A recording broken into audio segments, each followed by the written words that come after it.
Friends, welcome to our channel. ఈరోజు వీడియోలో పిల్లలపై భోగిపళ్ళు ఎందుకు పోస్తారు అనే దాని గురించి తెలుసుకుందాం. సంబరాలు పంచే మన మకర సంక్రాంతి వచ్చేసిందండి. మన బంధుమిత్రుల రాకతో కొత్త శోభను సంతరించుకుంటూ ఉంటాయి. సంక్రాంతి ముందు రోజు జరుపుకునే పండుగనే భోగి. ఈ భోగి పండుగను జరుపుకోవడానికి అందరూ సిద్ధమైపోయి ఉండుంటారు కదా. అసలు ఈరోజు భోగి రోజు చిన్నపిల్లలపై భోగిపళ్ళు పోసి చాలా ఆనందంగా వేడుకను జరుపుకుంటూ ఉంటారు. అయితే ఇంతకీ భోగి రోజు రేగుపళ్ళను వారి తలపై ఎందుకు పోస్తారో తెలుసా? అసలు దాని వెనుకున్న కారణాలేంటో ఈ వీడియోలో తెలుసుకుందాం. చాలామంది ఘనంగా జరుపుకునే పెద్ద పెద్ద పండుగల్లో సంక్రాంతి పండుగ కూడా ఒకటి. చిన్న పెద్ద అని తేడా లేకుండా ఈ 3 రోజుల పాటు పండుగ సంబరాలు చేసుకుంటూ ఉంటారు. ఇకపోతే సంక్రాంతి ముందు రోజున జరుపుకునే దానిని మనం భోగి అని పిలుస్తాం. కుటుంబ సభ్యులందరూ తెల్లవారుజామునే లేచి భోగి మంటలు వేస్తారు. పాత వస్తువులన్నీ ఆ మంటల్లో వేసి అంతా మంచి జరగాలని కోరుకుంటూ ఉంటారు. భోగి మంటల చుట్టూ చేరి ఆటపాటలతో సందడి చేస్తారు.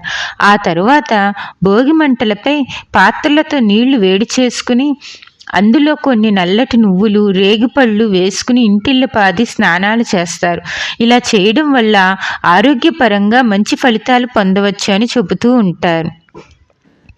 భోగి రోజు ఉదయం అంతా భోగి మంటలు, నువ్వులు, పల్లీలతో చేసిన పులగం కానీ పాయసం లాంటివి తీపి వంటకాలు చేసుకుని తింటూ ఉంటారు.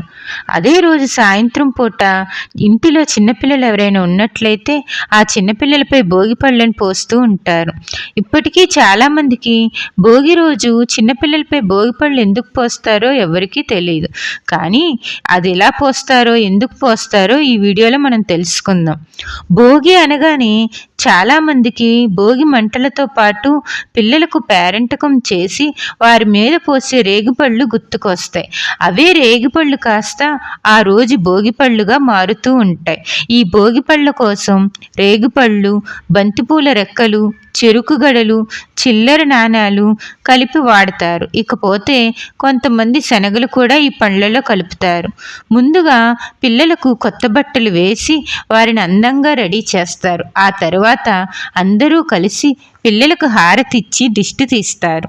అనంతరం సిద్ధం చేసుకున్న భోగిపళ్ళను గుప్పిట నిండుగా తీసుకుని పిల్లల చుట్టూ సవ్య అపసవ్య దిశలో 3 సార్లు తిప్పి వారి తల మీద పోసి ఆశీర్వదిస్తారు.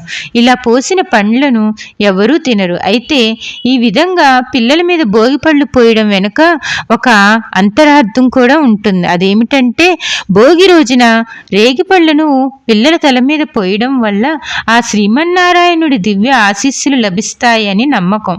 అంతేకాకుండా పురాణాల ప్రకారం బదరీవనంలో పరమశివుణ్ణి ప్రసన్నం చేసుకునేందుకు నరనారాయణులు ఘోర తపస్సు చేశారంట. ఆ సమయంలో వారు తపస్సుకు మెచ్చిన దేవతలు వారి తలల మీద బదిరీ పళ్ళను కురిపించారని అంటూ ఉంటారు. ఈ బదిరీ పళ్ళనే మనం ఇప్పుడు రేగిపళ్ళుగా పిలుచుకుంటున్నాం.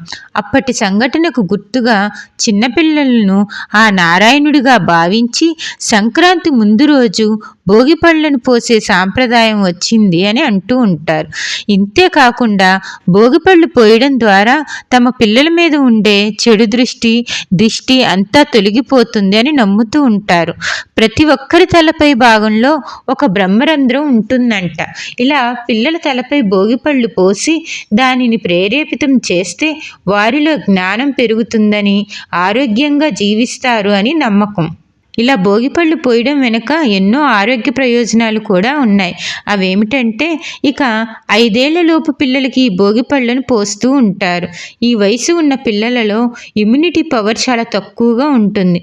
అలాగే జీర్ణ వ్యవస్థ, ఊపిరితిత్తులు చాలా బలహీనంగా ఉంటాయి.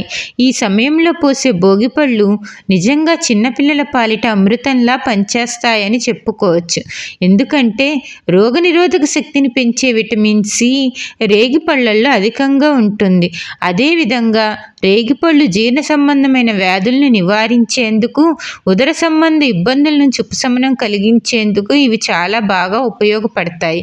ఇదండి భోగి రోజు పిల్లలపై రేగిపళ్ళు పోయడంలో ఉన్న అసలు సంగతి. Thank you friends. ఈ వీడియో నచ్చితే మా ఛానల్ని లైక్ చేసి సబ్స్క్రైబ్ చేసుకోండి.